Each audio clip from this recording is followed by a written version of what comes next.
नमस्ते, कैसे हैं आप सब लोग? Welcome back to my channel. आज इस वीडियो में हम बात करने वाले हैं कि एफर्मेशंस क्या होती हैं और आपकी एफर्मेशंस कैसी होनी चाहिए ताकि आप बहुत जल्दी से जल्दी अपनी विश को मैनिफेस्ट कर सकें। तो जल्दी से स्टार्ट करते हैं इस वीडियो को। चैनल पे नए हैं तो जल्दी से सब्सक्राइब कर दीजिए। काफ़ी लोग ये चीज़ तो बता देते हैं कि मैनिफेस्टेशन करनी कैसे है, कौन सी टेक्निक यूज़ करनी है, इतनी सारे टेक्निक लेकर के आते हैं, लेकिन जो बेस होता है उसी को नहीं बताते।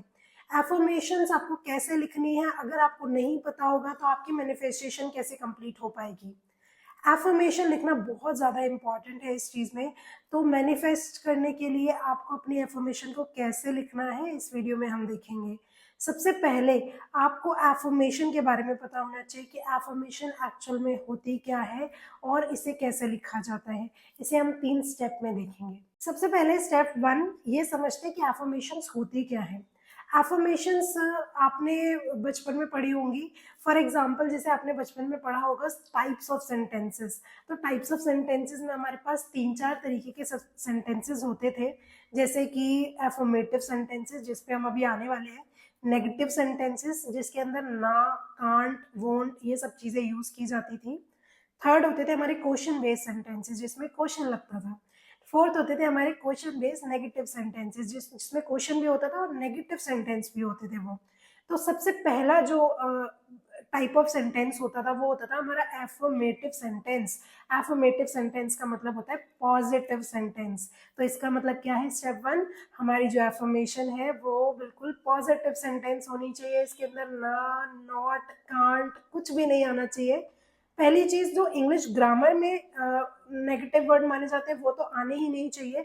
सेकंड, आपके जो नेगेटिव एनर्जी वाले वर्ड हैं वो भी इसके अंदर नहीं आने चाहिए, बिल्कुल पॉजिटिव होनी चाहिए। नेगेटिव एनर्जी वाले वर्ड कौन से होते हैं? जैसे कि फॉर एग्जाम्पल डिजीज। डिजीज क्या है? नेगेटिव वर्ड है या पॉजिटिव वर्ड है? आप खुद बताइए मुझे।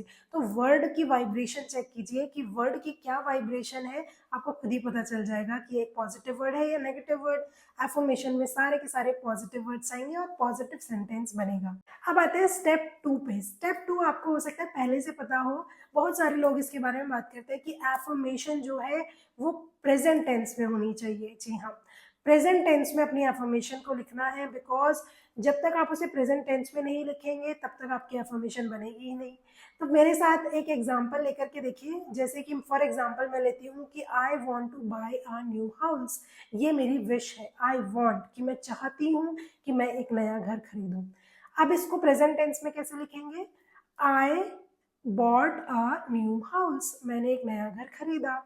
तो ये एक प्रेजेंट टेंस में सेंटेंस हो गया और इसके अंदर कोई पॉजिटिव सारे के सारे पॉजिटिव वर्ड्स हैं, कोई नेगेटिव वर्ड नहीं है। इस बात का भी हमने ध्यान रखा है इसके अंदर।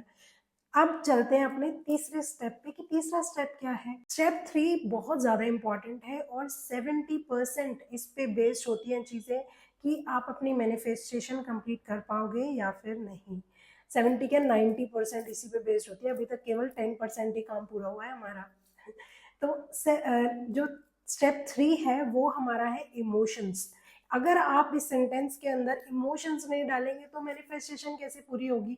क्योंकि यूनिवर्स को तो वर्ड्स थोड़ी ना समझ में आते हैं, उनको तो फ्रीक्वेंसी समझ में आती है ना, वाइब्रेशन समझ में आती है कि क्या पॉजिटिव है क्या नेगेटिव है। कितना मिर्च मसाला आप उसके अंदर डालेंगे उतना ही ज़्यादा आपकी मैनिफेस्टेशन कंप्लीट होने के चांसेस बढ़ जाएंगे। तो आपको क्या करना है, ये जो सेंटेंस हमने बनाया था आई बॉट अ न्यू हाउस, इसके अंदर अब मिर्च मसाला डालना है। जैसे कि खाने के अंदर मिर्च मसाला नहीं होता तब तक खाने में कैसा मजा है ना। तो इसके अंदर इमोशंस का मसाला हम डालेंगे, जैसे कि I bought a new house happily and easily, it is in my budget and I am very happy to buy it.